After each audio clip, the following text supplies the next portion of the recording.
Alexander the great, ज्याने Greece पासून पर्शियापर्यंत सर्व काही जिंकलं होतं, कधीच हारला नाही. पण भारतात आल्यानंतर तो परत का गेला? इसवी सन 326 मध्ये अलेक्झांडर इंडस नदी ओलांडून भारतात आला होता. त्याने त्याच्या आधी पर्शिया जिंकलं होतं, इजिप्त जिंकलं होतं आणि सेंट्रल आशिया जिंकलं होतं. त्याचे सैनिक म्हणायचे की अलेक्झांडर हा देव आहे, त्याला कोणी हरू शकत नाही. पण भारतात एक व्यक्ती त्याची वाट पाहत होता, तो म्हणजे राजा पोरस. झेलम नदी काठी दोन्ही सैनिक आमनेसामने झाले.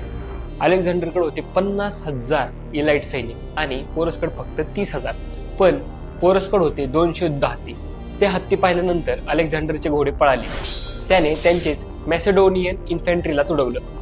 त्यानंतर अलेक्झांडरने त्याच्या स्ट्रॅटेजीज वापरून युद्ध जिंकले. पण त्याला त्याची इतकी मोठी किंमत गमवावी लागली की त्याचे सैनिक आता म्हणायला लागले, आपण जर पुढे गेलो तर आपण आता मरणार. कारण पुढे होते नंदा एम्पायर. नंदा एम्पायरकडे होते 2 लाख सैनिक, 6,000 हत्ती आणि 8,000 रथ.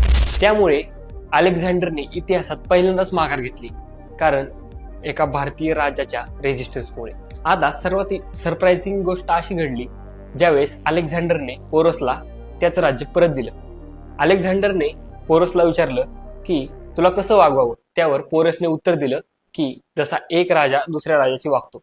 हे उत्तर ऐकून अलेक्झांडर इतका इम्प्रेस झाला की त्याने त्याला आणखी टेरिटरी दिली. अलेक्झांडरने हे फक्त एकाच माणसाशी केलं होतं, एका भारतीय माणसासाठी.